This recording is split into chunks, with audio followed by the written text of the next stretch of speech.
තරුණ තරුණයන් විදිහට මගේ වගේම ඔබේ අපි හැමෝගෙම බලාපොරොත්තු බවට පත්වෙන්නේ නිවැරදි අධ්‍යාපනයක් තුලින් අපේ වෘත්තීයමය ජීවිතය ජයග්‍රහණය කිරීම. යම් කිසි නිශ්චිත රැකියාවක් ලබාගෙන අපේ අනාගතය ජයග්‍රහණය කිරීම.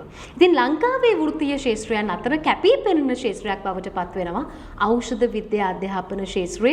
මේ ශාස්ත්‍රය තුල දශක දෙකකටත් වඩා වැඩි කාලයක්. ලේසි පහසු කාලයක් නෙමෙයි. අවුරුදු 20ක් කියලා කියන්නේ. ඉතින් අවුරුදු 20කටත් වඩා වැඩි කාලයක් තිස්සේ අත්දැකීම් ලත් පිළිගත් ඖෂධවේදී දේශකතුමෙක් මේ මොහොතේ අපිත් එක්ක ඉන්නවා. වෙන කවුරුත් නෙමෙයි. රුවන් රයිගම් කෝරාලගේ සර්. අයිබෝන් සර්. අයිබෝන්. දැන් මෙහෙම ප්‍රශ්නයක් ඇති වෙනවා සර්. අපි ෆාමසි එකකට ගියොත් ඖෂධවේදී කියනකොට මුලින්ම අපිට මතක් වෙන්නේ ෆාමසි එක. ෆාමසි එකට ගිහිල්ලා සාමාන්‍ය පුරවැසියෙක් විදිහට බෙහෙත් ගන්නකොට අපි නිකමටවත් හිතලා තියෙනවද මේ අපිට බෙහෙත් ටික ලබා දෙන්නේ සුදුසුකම් ලත් පුරවැසියෝද කියලා, සුදුසුකම් ලත් නිවැරදි අධ්‍යාපනයක් ලබාගත් උදවියද කියලා. මේ ප්‍රශ්නේ සමහර සිදුවීම් වලදී කැපිපෙනුන අවස්ථා තියෙනවා. ඇත්තටම සර් මේ බෙහෙත් දෙන්න ෆාමසි එකක ඉගෙන ගන්න ඕනේද? හොඳයි. මුලින්ම නර්මදා ඔබතුමිය අහුවේ තාම වැදගත් ප්‍රශ්නයක්. මොකද දැනට අවුරුදු 200කට විතර උඩදී බ්‍රිතාන්‍යයේ හිටපු විද්‍යාඥයෙක් මේ අතට බ්‍රිටිෂ් ෆිසිෂියන් කෙනෙක් ලෝකයට කියලා තියෙනවා ප්‍රකාශයක් සුළු වස වුණා සුළු ප්‍රමාණයෙන් හොඳ ඖෂධ. if any poison in smaller dose good medicine කියලා. නමුත් කතන්දරේ all medicines if overdose poison. වසක් වුණා සුළු මාත්‍රාවෙන් හොඳ බෙහෙත්. හැබැයි සියලුම බෙහෙත් විශාල මාත්‍රාවෙන් වස. අපි තවදුරටත් ඕක පැහැදිලි වෙන්න කිව්වොත් පෙනඩෝල් නැත්නම් පැරසිටමෝල් පෙති 2ක් ග්‍රෑම් 1ක් බිව්වොත් උණ වේදනාව අඩු වෙනවා. සහනය ලැබෙනවා. හැබැයි පෙනඩෝල් පෙති 24ක් 30ක් බීලා බලන්නකො මොකද වෙන්නේ? on the spot claim කරන්න වෙනවා. ඒ කියන්නේ මැරෙනවා. හරි.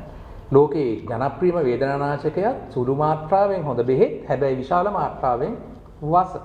එහෙමනම් අපි කවුද වෘත්තිකයෝ ලෙඩුන්ට වස පොවන? වස නම් පරිස්සමින් දෙන්න ඕනද? කොච්චර පරිස්සමින් කරන්න ඕන වැඩක්ද?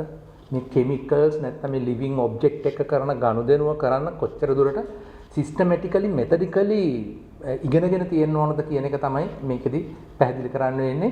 දැන් අපි ගත්තොත් මෑතක වුණා සිදුවීමක් කරපිටි රෝහලේ විශේෂඥ වෛද්‍යවරයෙක් ළමා රෝග සෝක සම්බන්ධව ඉපදිලා දවස් 7යි දරුවට සිරප් එකක් ලියලා තියෙනවා මාත්‍රාව එක් වේලකට දෙන බෙහෙත් ප්‍රමාණය හෙවත් මාත්‍රාව 0.25. ගාල්ලේ ෆාමසියකින් ඩිස්පෙන්ස් කරලා තියෙනවා 2.5. අපි කියනවා death by decimal point. දශම තිතෙන් මරණය. දශම තිතක් එහාට මෙහාට වුණා අන්තිමට ඒ දරුවා ඇඩ්මිට් 10 වාරයක වැඩි මාත්‍රාවක් දීලා තියෙනවා. ඒක නිසා මේක ස්ථිර වශයෙන්ම මොකද ෆාමසියට බෙහෙත් ගන්න එන ඕනම කෙනෙක් හිතනවා බෙහෙත් තියෙන පැත්තේ ඉන්න මිනිස්සු මේක ගැන ඉගෙන ගත්ත අය කියලා. මම හිතනවා ඔබතුමීටත් ඒ තමයි ඇති වෙන්නේ නැති ඒ ප්‍රශ්නාර්ථය. මොකද අපි වාහනයකට නැග්ගම බස් එකකට නැග්ගම බස් එකේ ඉන්න ඩ්‍රයිවර්ගේ ලයිසන්ස් තියලා අහන්නේ නැහනේ. අපි අනුමාන කරනවා මෙයාට ලයිසන්ස් තියෙනවා මෙයා අපිව ලාස්ට් ඩෙස්ටිනේෂන් එකට ගෙනියන. ඒ වගේම ජීවිතය සම්බන්ධව තීරණ තීන්දුව ගන්න තැනක් තමයි බෙහෙත් කියන්නේ. බෙහෙත් ගැන ගනුදෙනු කරනවා නම් ඒක අනිවාර්යයෙන්ම විශ්වවිද්‍යාල මට්ටම දක්වා ඉගෙනගත යුතු විෂයක්. ඔව් සමහර දේවල් වලදී අපිත් අත්දැකීම් ලැබලා තියෙනවා. දැන් ડોක්ටර්ගෙන් අහන්න නැතුව උණක් හෙම්බිරිසාවක් ඇදුනහම ෆාමසි එකට ගිහිල්ලා මට කැස්ස තියෙනවා මට බෙහෙත් ටිකක් දෙන්න කියලා කියන අවස්ථා තියෙනවා. එතකොට මේ වගේ අවස්ථාවලදී 100%ක්ම සාමාන්‍ය පුරවැසියෝ විශ්වාස කරනවා අත්දැකීම් ලත් නිවැරදි අධ්‍යාපනයක් ලැබපු පිරිසක් තමයි ඔබට ඖෂධ නියම කරන්නේ ඖෂධ ලබා දෙන්නේ කියලා. ඉතින් එතනින් එහාට අපි කතා බහ කරොත් ලංකාව තුල විද්‍යා විශේෂ ශාස්ත්‍රයේ ඔස්සේ උසස් පෙළ විභාගයට මුහුණ දෙන බොහෝ දරුවන්ට සරසවි සිහිනය සැබෑ කරගන්නට හැකියාවක් ලැබෙන්නේ නැහැ. අපි හොඳ ආකාරවම දන්නවා සර් බොහොම අඩු පිරිසකට තමයි උපාධි සිහිනය සරසවි සිහිනය සැබෑ කරගන්නට හැකියාව ලැබෙන්නේ. බොහෝ පිරිසක් උසස් පෙළ විභාගයෙන් අනතුරුව Tamanගේ අධ්‍යාපන ජීවිතය නිමා කරනවා. එතනින් එහාට කොහොමද Taman විද්‍යා විශේෂ ශාස්ත්‍රයක් ඔස්සේ උසස් පෙළට මුහුණ දීලා වෘත්තීයමය ජීවිතය ජය ගන්න කියලා අවබෝධයක් වුන්ට නැහැ. හැබැයි ඔබ කියනවා මේ ඖෂධ විද්‍යා ශාස්ත්‍රය ඖෂධ වේදී පාඨමාලාව විද්‍යා විෂය ධාරාවන් ඔස්සේ උසස් පෙළ විභාගයට මුහුණ දුරු දරුවන්ට වෘත්තීයමය ජීවිතේ ජය ගන්නට තියෙන ප්‍රධානතම සහ හොඳම පාඨමාලාව කියලා. කොහොමද 100%ක් තහවුරු කරලා මෙහෙම කියන්නේ? පැහැදිලිවම ලංකාවේ නර්මදා ඔබ දන්නවා ඔබේ පැහැදිලි කිරීමත් තම නිවැරදි. ලංකාවේ උසස් පෙළ සමත් වෙන අයගෙන් අවම විශ්වවිද්‍යාල සුදුසුකම් ලබන්නේ බොහොම සුළු පිරිසක්. ඒකෙනොත් විශ්වවිද්‍යාල ප්‍රවේශය සරසවි වරම් ලබන්නේ ඊටත් අඩු පිරිසක්. එතකොට සැලකිය යුතු ප්‍රමාණයක් ඔය කියන විදිහට රැකියාව විරහිත තත්වයකට පත් වෙනවා තුතික අධ්‍යාපනයක් හෝ වෘත්ති පාඨමාලා ගැන තියෙන දැනුම නැති ගැටලුවත් එක්ක. එතකොට අපි මේකෙදි පැහැදිලි කරන්නේ දැන් අපි හිතමු විද්‍යා ධාරාවෙන් විතරයි ගණන් විද්‍යා ඒ වගේම ඇග්‍රි කියන සබ්ජෙක්ට් තුන ත්‍රි ඕඩිනරි පාසස් කෙමිස්ට්‍රි ඇස සබ්ජෙක්ට් රසායන විද්‍යාවට සමත් වෙච්ච අයට පමණයි මේ පාඨමාලාව හදාරන්න පුළුවන්. එතකොට අපි හිතමු විශ්වවිද්‍යාල සරසවි සිහිනය බොඳ වුණා කියලා නැතුව මේ වගේ පාඨමාලාවකට යොමු වෙන්නේ විශේෂයෙන්ම ඖෂධ විද්‍යාව කියන පාඨමාලාව තුළ මේගොල්ලන්ට පුළුවන් වෛද්‍ය සභාවේ ලියාපදිංචි වෙලා වෛද්‍ය පීඨයේ මේ මොකද ලංකාවේ විශ්වවිද්‍යාල වලින් කොළඹ විශ්වවිද්‍යාලයේ වෛද්‍ය පීඨයෙන් විතරයි මේ විභාගෙත් තියන්නේ. මේ විභාගේ පාස් වුණාට පස්සේ post qualified experience අවුරුදු 2ක් ගියාට පස්සේ විභාගේ පාස් වෙලා එයා කොහොමත් eligible යෝග්‍ය වෙනවා ඖෂධ විද්‍යා උපාධිය සඳහා. එතකොට ඖෂධ විද්‍යාව උපාධිය හැදෑරීම දක්වා යන්න පුළුවන්. එයාට සරසවි සිහින වරම් අහිමි වුණා කියලා ඒක ගැටලුවක් නෙමෙයි. සෞඛ්‍ය ශාස්ත්‍රය තුළ අපි දකිනවා බොහෝ බාහිර පාඨමාලාවන් තියෙනවා. ඔබට හෙදියක් වෙන්නට ඕන නම් හෙද වෘත්තියේ නිරණයට ඕන නම් ඕන තරම් බාහිර පාඨමාලාවන් තියෙනවා. හැබැයි හැම දෙයක්ම පසෙකලා ලංකාවේ මේ වෛද්‍ය සභාව තුළ පිළිගත් අනුමැතියලත් එකම පාඨමාලාව බවට පත් වෙන්නේ ලංකාවේ අධ්‍යාපන ශාස්ත්‍රය තුළ ඖෂධ වේදී පාඨමාලාව. මම හිතන්නේ මේ පිළිබඳව බොහෝ දෙනෙක් දැනුවත් නැහැ. දරුවෝ හරියට දන්නේ නැහැ. මම සයන්ස් කරා නම් මම මැත්ස් කරා නම් මම ඇග්‍රිකල්චර් කරා නම් මීළඟට වෘත්තීය සුදුසුකම විදිහට මම තෝරගන්න ඕනේ මොකක්ද කියන කාරණාව. අපි මේ පිළිබඳව අනිවාර්යෙන් මතක් කරන්න ඕනේ සර් මේ හැමෝටම. අපි හිතමු ලංකාවේ කෙනෙකුට හිතෙනවා ලංකාවේ ඉන්න දරුවෙකුට නර්ස් කෙනෙක් වෙන්න ඕන කියලා. right ඕන තරම් පාඨමාලා තියෙනවා. ප්‍රයිවට් ආයතන ඕන තරම් තියෙන උගන්නන ප්‍රයිවට් හොස්පිටල් වලත් නර්සිං ස්කූල්ස් තියෙනවා. MLT කෙනෙක් වෙන්න ෆිසියෝതെරපි කෙනෙක් වෙන්න හිතුව පිය පාඨමාලා තියෙනවා. පෞද්ගලික. හැබැයි ඔය කිසිම පාඨමාලාවක් අවසානයේ වෛද්‍ය සභාව පිළිගෙන වළංගු බලපත්‍රයක් දෙන්නේ නැහැ. ඖෂධ විද්‍යාව හැර. ඖෂධ වේදේ විතරයි ලංකාවේ මේ වෙද්දී බාහිරින් ඉගෙනගෙන academic qualification එකක් යුනිවර්සිටි ලෙවල් එකේ අරගෙන ඒක වෛද්‍ය සභාවට ඉදිරිපත් කරලා වෛද්‍ය සභාවෙන් අපි කියන license to practice pharmacy profession ඖෂධ වේදේ හදාරන්න බලපත්‍රයක් ලැබෙන්නේ. නර්සිං හෝ වෙන කිසිම එකක් ඒ රජයේ පාඨමාලා හරි රජයේ පාඨමාලාවට වෛද්‍ය සභාව ලියාපදිංචි දෙනවා. නමුත් බාහිරින් කරන කිසිම පාඨමාලාවකට ලියාපදිංචි වෙන එකත් ගොඩක් අය මම හිතන්නේ දන්නේ නැති කාරණාවක්. මොකද දැන් සමහර වෙලාවට දැනට වෘත්තියක යෙදিলা ඉන්න කෙනෙක් ඇඩිෂනල් පේපර් ක්වොලිෆිකේෂන් එකක් ඇචීව් කරන්න බලාගෙන මේ වෘත්තියට සම්බන්ධ වෙනවා. ඒකෙත් ගැටලුවක් නැහැ. මොකද අපි දන්නවා මේ වෙද්දී මේ පෝස්ට් මොඩර්නිටි එක ඇතුළේ අපිට සර්වයිව් වෙන්න එක උපාධියක් තිබිලා මදි වගේ එක ප්‍රොෆෙෂන් එකක විතරක් ක්වොලිෆයි වෙලා මදි කියන තත්ත්වය. දැන් අනිවාර්යෙන්ම අපි උපාධි පිළිබඳව කතා බහ කරද්දී ලංකාවේ උපාධියක් ලබාගෙනත් රැකියාව විරහිත උපාධිධාරීන් ඕන තරම් ඉන්නවානේ සර්. ඉතින් එතනිනුත් එහාට ගිහිල්ලා තවත් වෘත්තීයම සුදුසුකම් රැසක් අද වෙද්දී ලංකාවේ තරුණ තරුණයන් විදිහට අපි සම්පූර්ණ කරගත යුතුයි. බොහොම විශ්වාසයෙන් අපේ අනාගතේ ජයග්‍රහණය කරන්න නම්. ඉතින් අපි මේ පිළිබඳව කතා බහ කරොත් එහෙම අපි දකිනවා වර්තමානයේ ලංකාවේ තියෙන තත්ත්වෙත් එක්ක තරුණ තරුණියන් බොහෝ ප්‍රමාණයක් ලංකාව අතහැරලා වෙනත් රටවල් වලට යනවා. හැබැයි ඔවුන්ට කිසිම අවබෝධයක් නැහැ Taman මොකක්ද කරන්න ඕනි කියලා.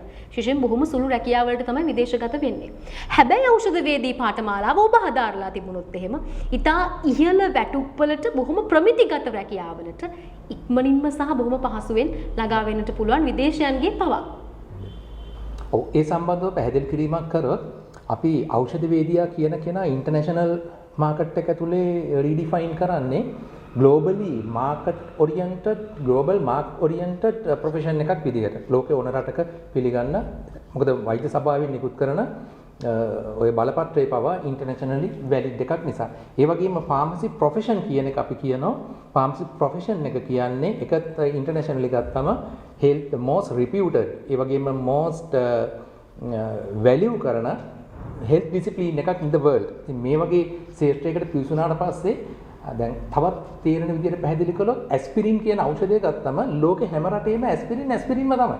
ඒක නිසා තමයි ඖෂධ වේදිකෙකුට විතරක් නෙවෙයි ડોක්ටර් කෙනෙකුට, ෆාමසිස්ට් කෙනෙකුට, MLT කෙනෙකුට ලෝකේ ඕන රටක ගිහිල්ලා තමන්ගේ වෘත්තිය කරන්න පුළුවන් වෙලා තියෙන්නේ. එතකොට අර යුනිවර්සල් ලැන්ග්වේජ් එකකට තමයි ඔබ ඇඩ්‍රස් කරලා තියෙන්නේ. අපි හිතමු මම කියන්නේ වෛද්‍ය සභාවෙන් පිරිනමන සහතිකය අරගෙන කෙලින්ම ගිහිල්ලා ඕස්ට්‍රේලියාවේ, කැනඩාවේ, එංගලන්තයේ රස්සාවක් කරන්න පුළුවන් ඖෂධ වේදිකෙකුත් විදිහට කරනවා. නමුත් ඔබ ඒ රට තුල ඒ රට තුළ මේ ශේෂ්ත්‍රයට සෞඛ්‍ය ශේෂ්ත්‍රයට හෝ වෛද්‍ය ශේෂ්ත්‍රයට පිවිසෙන්න ඒක මූලික අඩිතාලමක් වෙනවාම තමයි.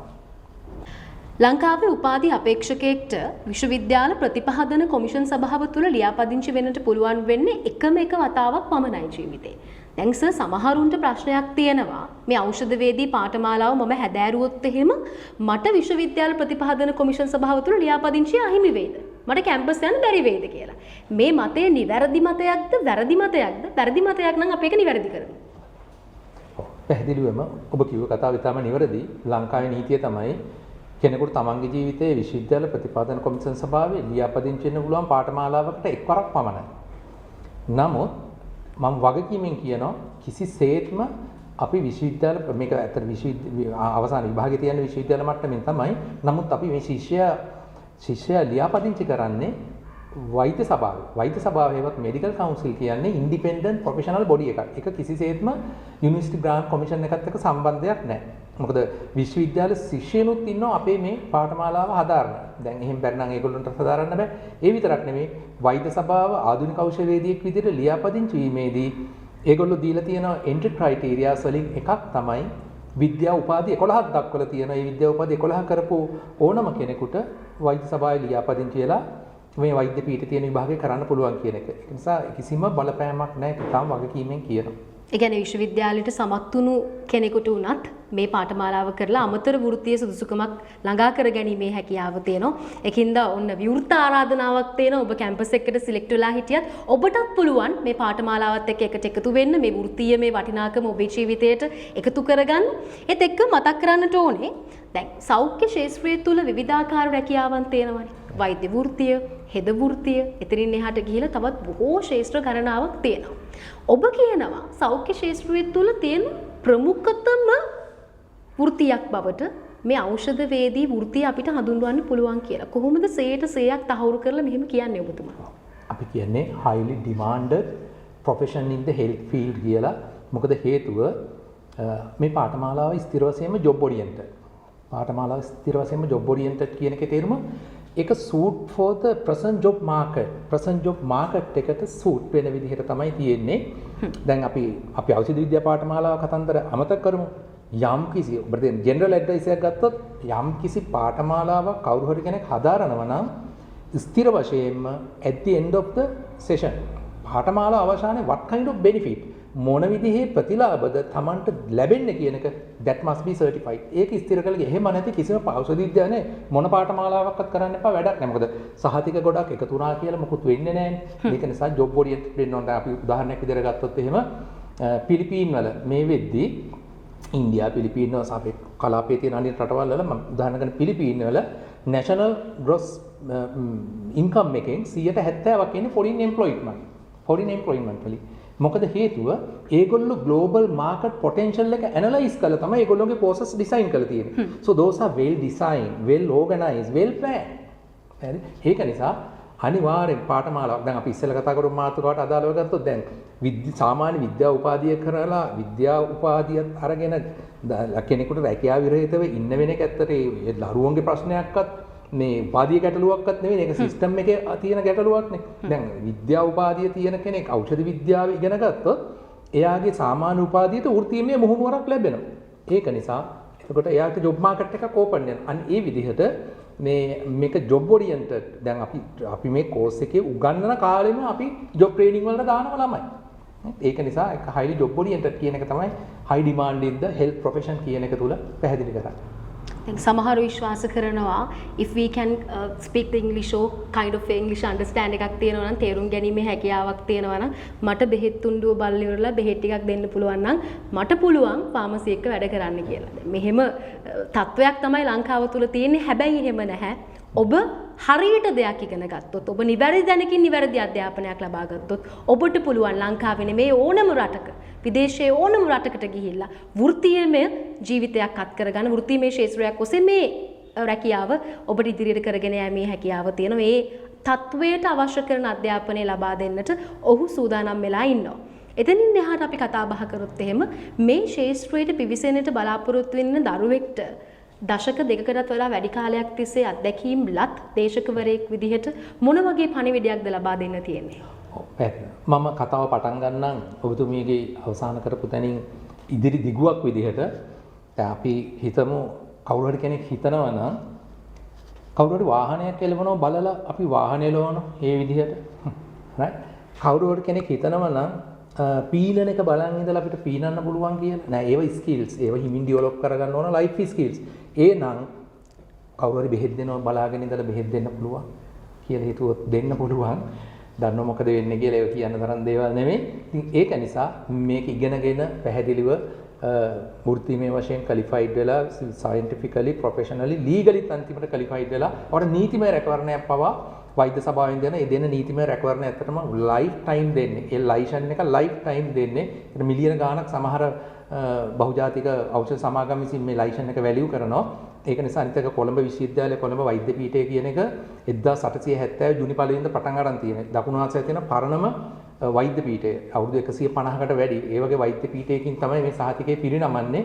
ඒක නිසා මේක ලොකු ඔපචුනිටි එකක් තියෙන බව ඇත්තටම ගොඩක් අය මට ගොඩක් හම්බෙලා තියෙනවා. ඖෂධ විද්‍යාව බාහිරින් ක්වොලිෆයිඩ් වෙන්න පුළුවන් වෘත්තියක් කියන එකවත් නොදන්න අය. ඉතින් මට දෙන්න තියෙන පණිවිඩය තමයි ඇත්තටම ඔබ ඖෂධ විද්‍යාව පිළිබඳව හැදෑරීමට කැමති නම් එහෙම නැත්නම් ඔබ සෞඛ්‍ය ශාස්ත්‍රය තුල ක්‍රියාකාරී සමාජිකයෙක් විදිහට Tamanට හිමිතැන මාක් කරන්න කැමති නම් එන්න අපිත් එක්ක එකතු වෙන්න අපිට පුළුවන් ඔබව කුසලතාපූර්ණ වෘත්තිකයෙක් සෞඛ්‍ය වෘත්තිකයෙක් බවට පත් කරන්න ස්ථිර වශයෙන්ම. So we transform you skilled pharmacy professional. Thank you. ඔබතුමා අවුරුදු 20කට වඩා වැඩි කාලයක් තිස්සේ ලංකාවට ඖෂධ වේදීන් දායාද කරපු ගුරුවරයෙක්. හැබැයි එක තැනකදී ඔබතුමාම කියනවා ලංකාවේ මේ ඖෂධ වේදී විද්‍යා ශාස්ත්‍රය තුල යම් හිඩස් තියෙනවා කියලා. ලොකු හිඩස් තියෙනවා කියලා. මට හිතෙනවා ඔබතුමාත් මේකට වග කියන්න ඕන එක පැත්තකින්. මොකද අවුරුදු 20ක් මේ ශාස්ත්‍රය තුල ඔබතුමා හිටපු කෙනෙක්. එතනින් එහාට ගියාම ලංකාවේ ඇත්තටම රෝගියෙක්ට ෆාමසිටිකල් කෙයා ලැබෙනවද? කෙයාරින් එකක් තියනවද? මේක ප්‍රමාණවත්ද? ඇත්තටම ඔබේ ප්‍රශ්නය බොහොම කාලීනයි. මොකද හේතුව අපිත් වග කියන්න ඕන තමයි. එතන ඇත්තටම මුලින් ඉඳලා මේක පොඩ්ඩක් පැහැදිලි කරලා දෙන්නම්. ඖෂධ වේදියා කියන කෙනා අපිට පුළුවන් අර්ථ ගන්නවන්න වෛද්‍යවරයා සහ රෝගියා අතර තාම වැදගත් සම්බන්ධතාවයක් නැත්නම් vital relationship එකක් නිර්මාණය කරන පුද්ගලයෙක් විදිහට. එතකොට ඇයි vital කියන්නේ very important තාම වැදගත්. මොකද කොච්චර මහන්සි වෙලා කොච්චර හොඳින් රෝග නිర్ణය කරත් ඊටාම නිවැරදිව සහ නිర్ణය කරන ලද රෝගයට බෙහෙත් නිර්දේශ කරත් වෛද්‍යවරයෙක් ඖෂධ වේදියට බැරි වුණොත් නිවැරදි උපතිසුත් එක්ක බෙහෙත් ටික දෙන්න අනිවාර්යෙන්ම ඔය කියන විදිහේ කෙයාර් එකක් ලැබෙන්නේ නැහැ. මොකද ලංකාවේ ડોක්ටර්ස්ලගේ මෙඩිකල් කෙයාර් තියෙනවා. ඊළඟට ඩෙන්ටල් ડોක්ටර්ස්ලගේ ඩෙන්ටල් කෙයාර් තියෙනවා. නර්සස්ලගේ නර්සින් කෙයාර් තියෙනවා. වෙන එකක් තියා සත්තුන්ට වෙටනරි කෙයාර් තියෙනවා. ලංකාවේ නැත්තේ ෆාමසිටිකල් කෙයාර් විතරයි. එහෙමනම් අපි අවම වශයෙන් ගත්තොත් මම අහුවොත් ඔබෙන් ෆාමසියකට ගිහිල්ලා ඔයා බෙහෙත් ගත්තම ටැබ්ලට් එකක් කැප්සියුල්ස් එකක් බොද්දී බොන්න ඕන අවම වතුර ප්‍රමාණය මිලිලීටර් 200යි කියන කතාවත් ඔයාලට අඩු ගානේ කියලා තියෙනවා. අඩු ගානේ එහෙම සේවයක්වත් ලැබෙන්නේ නැති තැනකින් අපිට පුළුවන් ද ඊට එහා සේවයක් බලාපොරොත්තු වෙන්න. මොකද හේතුව 100ට මං හිතන්නේ දල වශයෙන් ගත්තොත් 20කට 30ටත් අඩුයි ඖෂධ වේදීන්ම ගේ සේවයක් අපේ රටේ මිනිස්සුන්ගේ ෆාමසි වලින් ෆාමසිටිකල් කෙයාර් එකක් විදියට ලැබෙන එක. ඒක නිසා ප්‍රමාණවත් ඖෂධ වේදී නැතිවීම තමයි ඒක ඇත්තටම රටේ තියෙන සිස්ටම් එකේ ගැටලුවක්. ඒක තමයි ප්‍රධාන ඉෂුව එක. ඔය ප්‍රමාණවත් ෆාමසිටිකල් කෙයාර් එකක් නොලැබෙන්න පැහැදිලි. සර් ඇත්තටම අපි බෙහෙත් දීුවට පස්සේ බොන්න ඕන නියමිත වතුර ප්‍රමාණයක් තියනවද සර්? මෙච්චර කාලයක් අපි බෙහෙත් තරම් තියනවා. ඒ වගේම ෆාමසි වලටත් ගිහින් තියනවා. හැබැයි අද වෙනකන් කවුරුත් කියලා නැහැ මේ බෙහෙත් පෙත්තක් බිව්වහම කොච්චරක් වතුර බොන්න ඕනද කියන එක. මේක ලොකු පුදුමයක්. මමත් අදමයි අහුවේ මේ කතාව.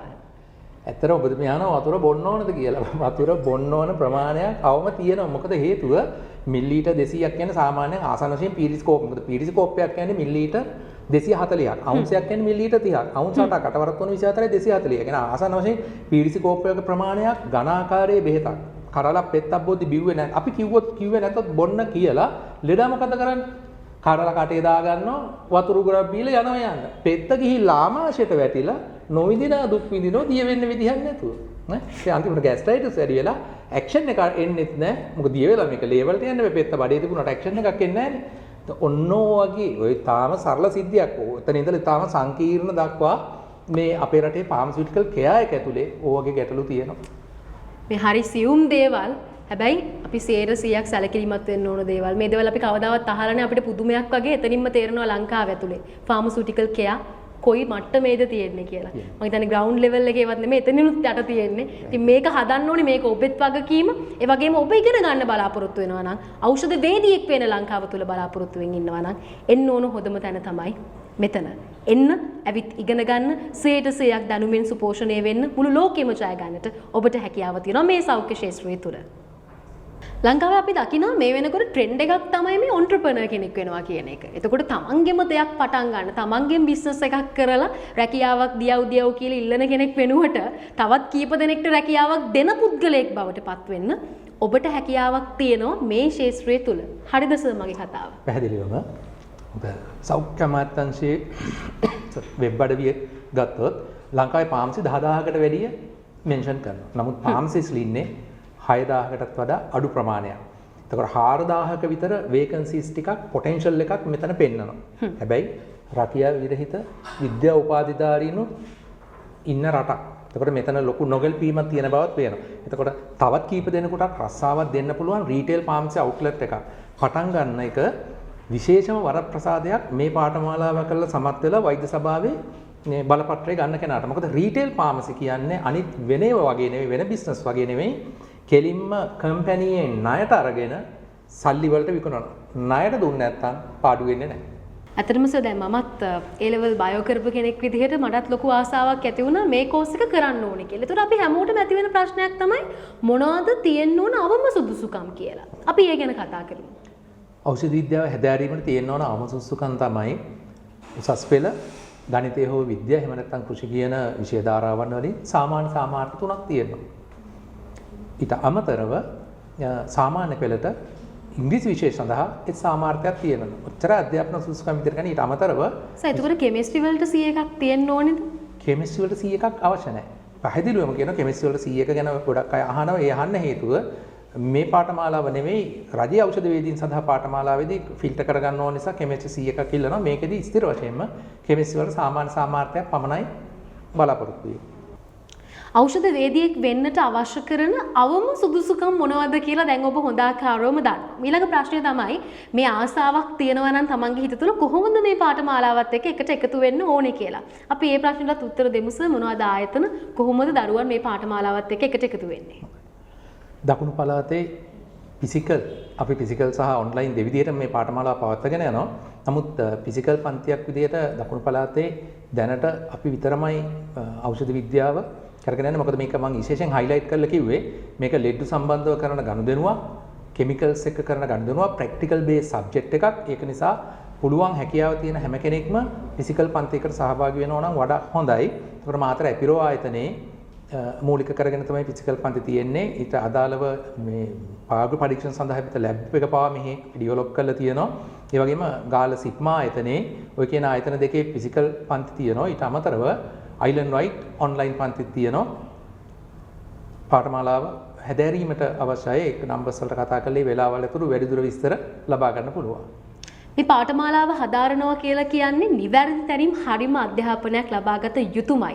ඉතින් ඔබට මේ සියලුම විද්‍යාත්මක පරීක්ෂණ ප්‍රායෝගිකව කරන්න පුළුවන් අවකාශය පවා උදා කර දෙන්නට එතුමා සූදානම් වෙලා ඉන්නවා. ඉතින් ඒකින්ද ඔබට දකුණු පළාතේ තියෙන එකම ඖෂධ වේදී පාඨමාලාව ලබා දෙන ස්ථානයේ විදිහට හඳුන්වන්නට පුළුවන්. ඉතින් මේ සියලුම විශ්වාසයන් එක්ක ඔබට වෘත්තීය මේ වටිනාකමක් ලබා ගන්නට අවශ්‍ය නම් ලංකාවේ ඉන්න තියෙන එකම තැන තමයි මේ ස්ථානයේ එන්න එකට එකතු වෙන්න හරිම තනින් හරිම දේ ඉගෙන ඔබට පුළුවන් ඔබේ ජීවිතය ජයග්‍රහණය කරන්නට අවශ්‍ය කරන ප්‍රධානතම වෘත්තීය සුදුසුකමක් මේ ආකාරයෙන් ළඟා කරගන්න.